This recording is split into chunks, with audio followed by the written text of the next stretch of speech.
For the repair of the Desco PCBs, the following procedures were necessary: replacement of various electronic components and general cleanup of the units. For testing, we add a 24-volt DC power supply and a simulator. By turning on the power supplies, the unit reacts and the LED indicator lights up.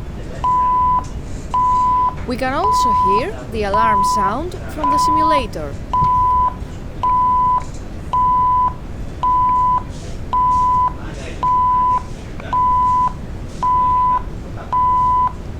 No further testing is possible due to lack of additional units. The same process is repeated for the second PCB.